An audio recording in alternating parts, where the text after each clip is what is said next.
Welcome to Easy Talk, the podcast for entrepreneurs. I am your host, Alicia Hill.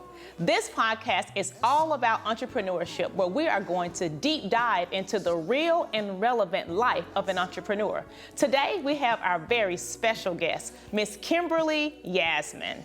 In today's episode, we'll be talking to Kimberly Yasmine, a successful entrepreneur who is a health connoisseur who specializes in bridal while tailoring cosmetic style assistance for women of all tones and textures, being lifestyle, commercial, or events.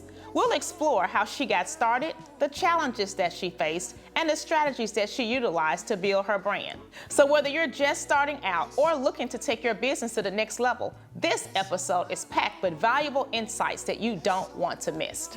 Welcome, Kimberly Yasmine. Thank you for having me. Yes, thank you so much for being my very first guest on Easy Talk for Entrepreneurs. Absolutely. Tell us a little bit more about yourself, Kimberly. Girl, I have been a makeup artist for 13 years, Wow. And the time has gone by so fast. Wow. It's gone by really quickly. When I first started doing makeup, everybody wants to know the story, how I got into the business. And so when I graduated high school, my grandparents and my mom were like, you need to go get a job, you know. I'm an only child, so, you know, kind of comes with a couple of perks. And they were like, all right, well, those perks got to be taken care of by you. But I got a job at Dillard's, and they put me in cosmetics, and I've been a part of the beauty industry since. Wow, how phenomenal. Yeah, thank wow. Give us a fun fact about you. Fun facts, I'm a country girl. Really? I am a country girl. You mean dirt bike, playing in the mud kind of country girl? Dirt bike, four-wheelers, rolling around in the grass, no shoes on my feet. I am a country girl. I would have never guessed. I have the scars to prove it. Well, I can't say I agree. I am originally from Memphis. Okay. I've lived here all my life. Of course, I've been able to travel the world with my career, but I love Memphis. This is my home. I've always been here. So I would definitely have to say I'm opposite of you. I'm a city girl. Okay. Well, we love the city girls too.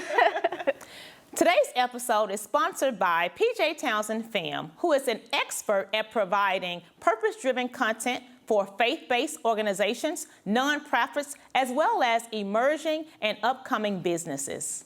So how did you become good at what you do? It's repetition. You know, you have to work those muscles, whether it's with a craft, with its memory, whatever it is that you're doing.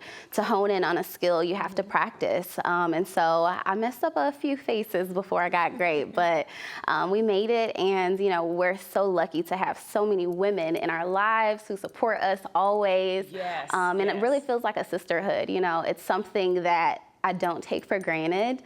And so I have all these built-in sisters now with the platform. I love that. Yeah. Oh, that is awesome. That is awesome. So I'm sure the audience wants to know, in this entrepreneur world, some of the challenges that you face, even some of the sacrifices that you've had to make in these 13 years to get you to where you are now. Well, a little pre-COVID, I went full-time. So maybe 2 years before COVID, I went full-time. So when COVID happened, I was year 2 into my business, and that just shook me up. I didn't know what to do, you know, and like many beauty professionals, we weren't able to go into the salon. Right. And so, you know, you were fined if you went into the salon. So that was maybe my biggest challenge so far. In being in entrepreneurship, but it was definitely a challenge. Wow. Yeah. But so how did you overcome that? What ideas did you have to differentiate yourself into something different? Into something different, I've always said, you know, well, at least my mom has always told me, be a leader and not a follower. Yes. And so I've always tried to remember to separate myself from the pack. And when I say that, it's not about a competition thing, but there's something unique about every person that's in entrepreneurship. So you just have to be different. You have to stand out. You have to know what resonates with your clients and the audience that you're catering to. And so when you're uniquely you and you're being yourself, people are going to gravitate to you, whether you like it or not. Yeah. And so I had so many outstanding and amazing clients. They were sending me cash apps. They were booking appointments they knew they couldn't come to. And that helped me during COVID. Wow. So, you know, you just have to stand out. You have to really be yourself and stay true to who you are, because people love you. Yeah, and especially when you are walking in your uniqueness and understanding your boundaries too. Absolutely. In this business, you have to have boundaries. Otherwise, you will be ripping and running all day long, and you won't be able to, really manage your business the way that it should be ran. Yeah, because you're letting others run your business for you. Absolutely. And I have to admit, I've been an entrepreneur. This is my 5th year now with ACG Brand Management. And one of the things that I found myself doing early on was just running for everyone, trying to do everything for everyone. I felt like I had to prove that I was who I was, that I could do great things.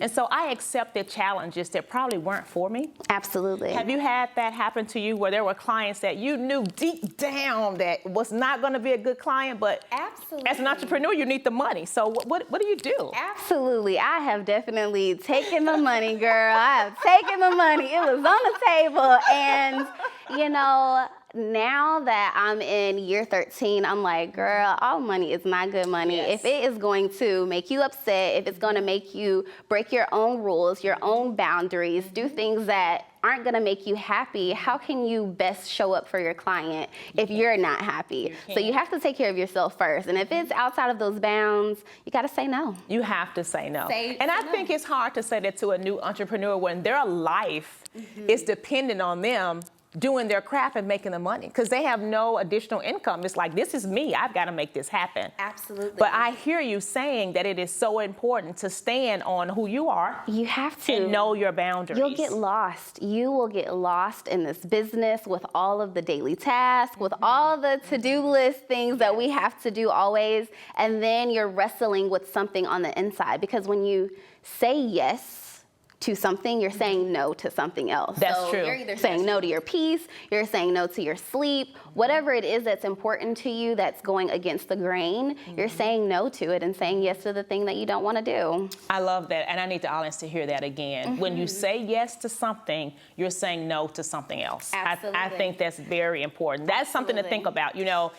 If you're going to execute on that and practice that as a part of your life, you're going to have to say, hey, can I get back with you? Because you need to think about that. Absolutely. What are the pros and cons to me saying yes? Can I really do this? Because I'll tell you what I've experienced happen is you say yes, your calendar's booked, you're overbooked, you're tired, and now your quality has gone down. Absolutely. Your quality has gone down. Chasing the money. Chasing the money. You can't chase the money. You can't chase the money. So, Kimberly, every entrepreneur at some point in their life on this journey gets to a point where it's like, I'm going to get a job like this, because it's so up and down. Being an entrepreneur is sacrifice. It's more than 8 hours a day. It's a lot of challenges that you have to face and a lot of sacrifices. Do you mind sharing, as a real person that's an entrepreneur, a sacrifice that you've had to make? Sacrifices over the years, I've made so many. I've made so many. When I was first starting my business, my family, they're going to Six Flags, they're going to Disney World, they're on vacation. And I'm like, I need to put my business first. I have to pay for this new equipment. I'm trying to move into a new studio space. I was trying to build something that I knew was going to work, and it did work. It has worked. And, a lot of times you sacrifice your family. Your family. Thankfully, I have a very supportive mom. I love her so much. I love you, Mommy. She loves you, Mom. And, she has been very supportive from the beginning. And you have to have friends and people that, are in your life that have to understand what entrepreneurship is. Yes. If there is no grace for this sacrifice, it's going to be very bumpy. Today's episode is sponsored by ACG Brand Management, a brand valued focus company that focuses on the value of brands for organizations as well as individuals. So, Kimberly, we've got time for a couple more questions. Okay. One thing I know maybe some of our listeners as new entrepreneurs may be dying to know is, what would you tell yourself today if you were a new entrepreneur that you had to learn the hard way? Get the assistant. Get the assistant. Pay the CPA quarterly. and get the assistant because you can't be pulled in many different directions at the same time. It's gonna hurt. It hurts to be pulled in so many different directions, having to wear all of the hats, especially if you are very passionate about what you do. When you're passionate about what you do, you're very much so a creative. And when you're a creative and you're being the business owner, and it takes away from the creation. It takes away from the creation. So yeah, that's very good advice. Yeah. So basically, stay in your craft and hire those people for the weaknesses that you have. Absolutely. Accept those weaknesses and say, hey, I need an assistant. Absolutely. And whether you're strong or weak in finance, you need a CPA. You have to. Absolutely. Otherwise, you're saying to yourself, I'm not going to make that much money. I don't need one. And that's not what you're in business for. You're in business to grow. And they help you with your investments. You know, sometimes it's hard to, after you're done doing the business and you're like going through those statements, or you're going to another project and you're doing this beautiful work, it's like, now I have to put on a hat to, okay, I want to elevate my business. If you want to grow your business, if you want to elevate your business, there are some people that have to be on the payroll. Have to. It's a must. I run into so many clients in my industry with ACG brand management that say, I don't have a marketing budget. How could you not? How are you going to brand your business and keep it consistent without marketing budget? Absolutely. You have to have it. And for social media, yes, social media is free. But what does the quality of your social media look like? Absolutely. That's what represents your brand. Absolutely. So you have to have that. And if you're not good at it, you need to hire someone that is. For sure. I And agree. that's just where the world is today.